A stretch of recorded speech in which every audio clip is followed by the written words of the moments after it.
Cerita horor, kisah ojol yang dapat orderan fiktif dari hantu Cici cantik bercelana hot pants, memang selalu menarik untuk disimak, terlebih bagi kamu yang sangat suka dengan hal-hal berbau mistis, entah itu cerita horor sungguhan pengalaman pribadi, atau mungkin cerita horor fiksi. Pasti selalu saja ada kesan dan rasa tersendiri ketika seseorang membaca sebuah cerita horor. Seperti cerita horor yang viral di media sosial kali ini, di mana kisah nyata tersebut dibagikan oleh akun Twitter.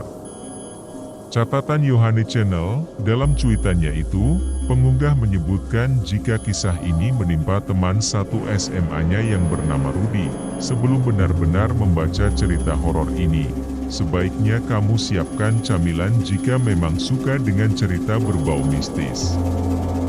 Namun jika tak berani, sebaiknya sudahi sampai di sini karena cerita ini dijamin membuat bulu kudukmu berdiri. Lebih lanjut, kejadian dari cerita ini bermula saat Rudy mendapatkan tawaran sebuah pekerjaan baru di Pulau Dewata, Bali. Saat itu Rudy pun langsung menanyakan kejelasan tentang pekerjaan apa yang akan dia jalani selama berada di Pulau Bali.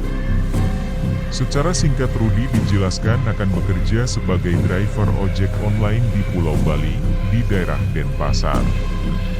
Tanpa berpikir panjang, Rudy langsung bergegas menuju ke Pulau Bali. Di sana Rudy sudah ditunggu oleh temannya. Ia disediakan kos guna sebagai tempat tinggal Rudy selama berada di Bali. Sesampainya di Bali Rudy tidak langsung bekerja. Ia harus menjalani berbagai tahap tes hingga akhirnya ia lolos dan bisa bekerja sebagai driver ojek online di salah satu perusahaan. Seminggu berlalu, Rudy masih saja belum memutuskan untuk bekerja. Di sana Rudy hanya berkeliling Denpasar sembari menghafalkan ruas-ruas jalan di sana. Setelah hafal, Rudy memulai pekerjaannya dengan mengantar salah satu mahasiswa dari universitas di sana. Lanjut setelah itu Rudy mulai terbiasa dengan pekerjaannya barunya itu, hingga suatu ketika Rudy mendapatkan orderan makanan, di mana orderan tersebut berjumlah sangat banyak. Setelah makanan selesai dipesan, Rudy pun akhirnya langsung bergegas mengantarkan makan itu ke tempat tujuan. Jalan demi jalan telah dia lalui, hingga tempat yang dituju telah ditemukan. Ini aneh, kata Rudy. Tak disangka, ternyata tempat tujuan orderan itu adalah sebuah rumah kosong. Karena takut ada hal yang tidak diinginkan, tanpa basa-basi Rudy langsung memutar balik motornya. Rudy memacu motornya lebih cepat dari sebelumnya dan memutuskan langsung kembali ke kosannya. Sesampainya di kosan, Rudy dengan sukarela memberikan makanan tadi ke temannya. Banyak sekali, Rudy? Tanya teman Rudy. Iya, barusan dapat orderan fiktif. Masak, alamat tujuannya di rumah kosong, jawab Rudy. Sambil terus mengobrol mereka memakan sendiri makanannya, hingga pada hari itu Rudy memutuskan untuk tidak bekerja sementara. Rudy hanya menghabiskan waktunya untuk tidur dan bermain game di kosnya. Keesokan harinya, Rudy kembali bekerja karena dirasa hatinya sudah tenang. Hingga sore semua berjalan lancar. Rudy terus mengaktifkan aplikasinya. Saat azan maghrib tiba dia mendapatkan orderan makanan lagi. Tanpa berpikir lama-lama, Rudy langsung menerima orderan tersebut dan bergegas menuju ke restoran yang dituju. Setelah makanan selesai dibuat, Rudy pun berangkat menuju ke tempat tujuan yang dimana ia harus masuk ke daerah perumahan elit. Di perumahan tersebut banyak rumah yang berukuran besar dan megah. Sebelum masuk Rudy meminta izin terlebih dahulu ke security setempat. Pak, permisi, minta izin mau mengantarkan makanan di sana, kata Rudy. Baik mas, sampean langsung saja ke sana, jawab bapak securitnya. Rudy pun langsung berangkat ke sana. Alamat tujuan sudah ketemu. Rudy turun dari sepedanya.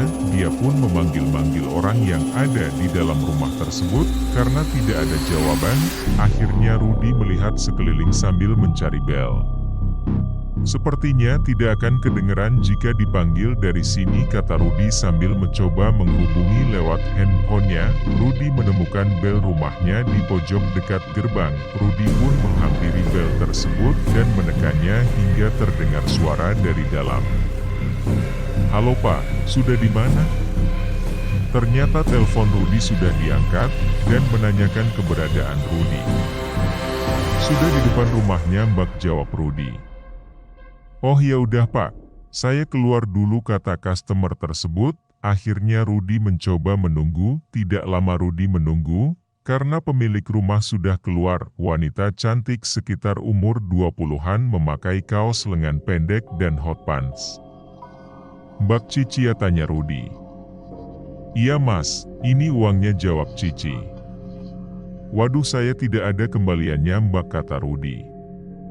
"Loh, ya udah kalau gitu saya ambil uang pas dulu ya Mas," jawab Cici. Sebelum Cici kembali, Rudi memberikan makanannya agar sekalian dibawa masuk oleh Cici. "Tunggu sebentar ya Mas," kata Cici sambil berjalan kembali masuk ke rumahnya.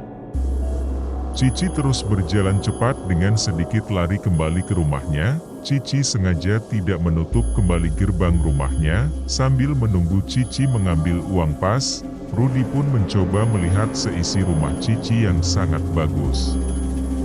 "Bagus banget rumahnya," kata Rudi dalam hati. Di dalam gerbang terdapat taman dan di tengahnya terdapat air mancur yang indah. Sekitar 15 menitan Rudi menunggu, namun Cici masih saja belum keluar. Karena capek berdiri, Rudi memutuskan untuk duduk di sebuah kursi yang terbuat dari semen dan batu bata di dekat gerbang. Lama Rudi menunggu hampir sudah sekitar 30 menit, hingga akhirnya Rudi memutuskan untuk memanggil Cici dari luar gerbangnya. Kalau dipikir pakai logika, Rudi sangat percuma memanggil Cicinya, karena kan jaraknya emang jauh dari gerbang depan ke pintu rumah Cici. Entah mengapa si Rudi ini lupa jika di situ ada bel rumahnya. Saat Rudi memanggil-manggil si Cici, tiba-tiba dia dikagetkan oleh security yang menepuk pundaknya. "Mas, ngapain manggil-manggil orang di dalam sana?" tanya Pak Security, sambil menoleh ke arah Pak Security tadi. Rudi menjawab, "Mbak Cici pesan makanan lewat ojol Pak." "Sebentar Mas, sini dulu," kata Pak Security itu. Akhirnya Rudi berjalan 1-2 langkah dan berada tepat di samping Pak Security tadi. Mereka semua membelakangi rumah itu. Lalu Pak Security tadi berbisik kepada Rudi. "Rumah ini sudah lama kosong Mas," kata Pak Security. "Mana mungkin Pak," jawab Rudi yang tidak percaya dengan perkataan Pak Security itu. "Iya, pemilik rumah ini meninggal dunia, lalu keluarganya pindah. Dan rumah ini dikosongi sudah lama," kata Pak Security yang mencoba menjelaskan. "Kok bisa Pak? Tadi itu mbaknya keluar, dia ngambil makanannya, karena uang yang dikasihkan nominalnya besar. Jadi saya minta diambilkan uang pas saja," kata Rudi. "Coba sampean lihat ke belakang Mas, itu rumah sudah kosong," kata security itu dengan nada yang sedikit menekan. Rudi menoleh ke belakang. Alangkah kagetnya Rudi, rumah YG tadinya bagus berubah menjadi rumah kosong yang tidak berpenghuni dan tak terurus, di mana ada banyak sawang-sawang di temboknya, juga rumput alang-alang yang sudah tinggi. "Astagfirullah," kata Rudi. Badan Rudi lemas dan gemetar. "Tapi Pak, makanannya tadi dibawa masuk rumah itu juga loh," kata Rudi yang masih tidak percaya. "Lah, dibawa kemana Mas? Itu loh makanannya masih nyantel di sepeda kamu," jawab Pak Security sambil tangannya menunjuk ke arah motor Rudi. Rudi semakin lemas dibuatnya. "Lalu tadi itu siapa Pak?" tanya Rudi sambil mulutnya yang gemetar. "Sudahlah Mas, ayo kita ke pos dulu, Mas, tenangin diri Mas dulu di sana," kata Pak Security tersebut. Akhirnya mereka berjalan ke arah pos yang dimaksud. Saat itu Rudi menuntun sepedanya karena memang jaraknya hanya beberapa langkah saja. Dan juga karena Pak Securitnya juga membawa sepeda pancal. Sesampainya di pos, Pak Security itu memberikan segelas air putih kepada Rudi. Lalu dia menceritakan memang banyak kejadian di rumah itu sebelum Rudy, motifnya sama, memesan makanan lewat ojol, namun banyak juga yang akhirnya mengetahui terlebih dahulu kalau rumah itu kosong sehingga ojol tersebut langsung buru-buru untuk putar balik, namun juga ada beberapa yang mengalami kejadian seperti Rudy. Di mana menurut ojol tersebut rumah itu awalnya bagus namun akhirnya justru seram. Bahkan ada juga ojol yang mengantarkan pulang si Cici ini sampai ke rumah tersebut. Ini orang ngegonceng siapa ya? Lah kok ngomong sendiri? Terus sesampainya di rumah Cici, orang ini masih ngobrol sambil tangannya nerima uang cash itu mas, kata Pak Security itu. Rudy semakin dibuat takut mendengar cerita dari Pak Security itu. Hingga akhirnya ia cepat-cepat untuk pamit pulang ke kosnya, dan menaruh makanan pesanan Cici itu di pos tersebut. Ini buat bapak sama temannya aja, kata Rudy sambil memberikan makanan hasil dari pesanannya si Cici. Setelah berpamitan, Rudy bergegas pulang ke kosnya dan menceritakan kejadian tadi ke teman satu kosnya. Sejak kejadian itu, Rudy pun memutuskan untuk menonaktifkan aplikasi driver ojolnya di malam hari. Wah, serem juga ya. Kamu atau temanmu pernah mengalami hal seperti ini?